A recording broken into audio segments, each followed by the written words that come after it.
Hello welcome to law excellence.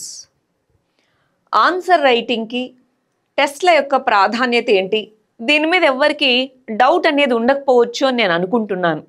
ప్రతి ఒక్కరికి టెస్ట్లు రాయడం వల్ల ఉపయోగం ఏంటి అని కూడా తెలుసు అనుకుంటున్నాను. కానీ దానికి సంబంధించి ఇంకొంచెం గట్టిగా దాని ఇంపార్టెన్స్ ఏంటి అని చెప్పాలి అన్న ఉద్దేశంతో మనం ఇవాళ ఈ వీడియో చేస్తున్నాము. ఎందుకు టెస్ట్లు రాయాలి? మనలో రెండు రకాలైనటువంటి స్టూడెంట్స్ ఉంటారు. ఒకరు ఒక విషయాన్ని ఒకసారి చదివితే దాన్ని వాళ్ళకు అర్థమైన భాషలో అడిగిన క్వశ్చన్కి తగ్గట్టుగా రాయగలిగే వాళ్ళు ఉంటారు. కానీ 5% మంది మాత్రమే ఆ విధమైన పరిస్థితిలో ఉంటారు. రెండవ కేటగిరీ చాలామంది, మనలాంటి వాళ్ళందరూ ఆ రెండవ కేటగిరీలో ఉంటారు. వాళ్ళెవరు? చదువుతారు, బాగా చదువుతారు, ఎన్నిసార్లు అయినా చదువుతారు, కానీ దాన్ని ఒక స్ట్రక్చర్లో ఒక ఆన్సర్ రూపంలో పెట్టడానికి ఇబ్బంది పడుతూ ఉంటారు.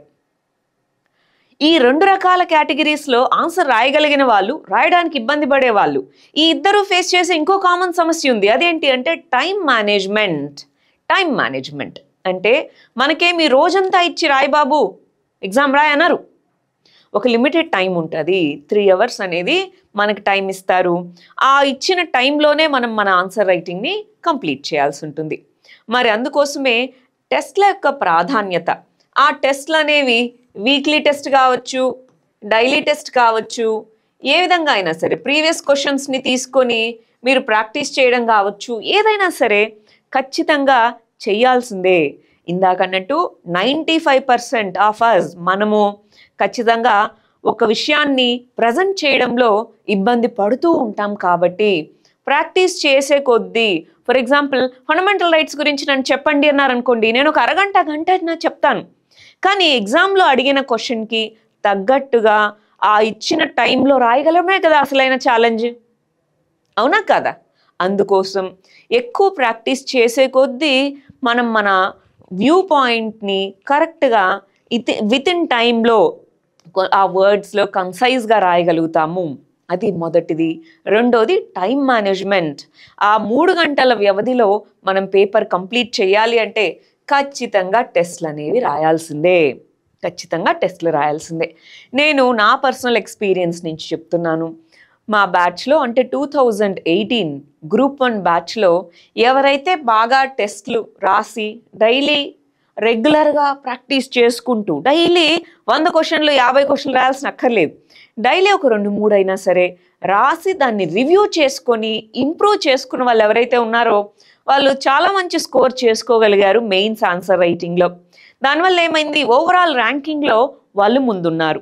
ఎవరైతే మేము బాగా సబ్జెక్ట్ ఎక్స్పర్ట్స్, బాగా మాకు ఈ సబ్జెక్ట్ వచ్చు అని తక్కువ ఆన్సర్ రైటింగ్ అంటే ఆన్సర్ ప్రాక్టీస్ తక్కువ చేసుకున్నారో వాళ్ళు ఒక సబ్జెక్ట్లో ఎక్కువ మార్కులు తెచ్చుకోండొచ్చు, కానీ మిగిలిన సబ్జెక్ట్లో స్కోర్స్ పడిపోయాయి. అందుకే ప్రతి ఒక్కరు కూడా ఆన్సర్ రైటింగ్ ప్రాక్టీస్ చేయాల్సిందే. అది టెస్ట్ సిరీస్ రూపంలో కావచ్చు, మీకై మీరు కూర్చొని ప్రీవియస్ క్వశ్చన్స్ని ప్రాక్టీస్ చేయడం కావచ్చు, మార్కెట్లో దొరికే వివిధ రకాల పేపర్లను తెచ్చుకొని కావచ్చు, ప్రాక్టీస్ చేయాల్సిందే. కానీ ఇక్కడ గుర్తుంచుకోవాల్సింది, ఎన్ని క్వశ్చన్స్ రోజు రాస్తున్నామని కాదు, రాసిన క్వశ్చన్స్లో day by day quality improvement ఉందా లేదా. టెస్ట్లు రాసే ముందు అది గమనించుకోవాలి. నిన్న ఏ విధంగా రాశాను నేను, ఇవాళ ఎలా రాస్తున్నాను, రేపు ఎలా రాయాలి, ఇవన్నీ మనం గమనించకుండా టెస్ట్లు ఒక్కటే గుడ్డిగా రాసుకుంటూ వెళ్ళిపోతే ఉపయోగం ఉండదు. సో తప్పనిసరిగా ఆ ఇంప్రూవ్మెంట్ అనాలిసిస్ అనేది మనం చేసుకోవాల్సిందే, అది గుర్తుంచుకోవాలి. మరి టెస్ట్ రాసే ముందు సబ్జెక్ట్ చదవాలండి. అయ్యో అందరు టెస్టులు రాస్తున్నారు, మా ఫ్రెండ్ ఇంకొక టెస్ట్ సిరీస్ జాయిన్ అయింది, మా ఫ్రెండ్ 2 టెస్ట్ సిరీస్లు రాస్తున్నారని 2-3 రాయడం వల్ల ఉపయోగం ఉండదు కదా. రాసే ముందు సబ్జెక్ట్ చదవాలి, రివైజ్ చేయాలి, ఆ తర్వాత 3వ స్టెప్పే రాయడము. సో చదువుతూ రివైజ్ చేస్తూ రాస్తూ ఉండాలి.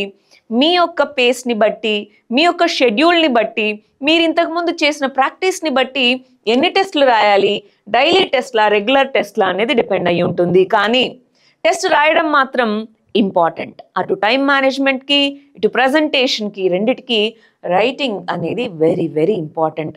అందులో టెస్ట్ సిరీస్ ఏదైనా మీరు తీసుకుంటే వేరే వ్యక్తి ఫీడ్బ్యాక్ ఇస్తారు కాబట్టి మీరు కొంచెం ఇంప్రూవ్ అవ్వడానికి ఎక్కువ స్కోప్ అనేది మనందరికీ ఉంటుంది.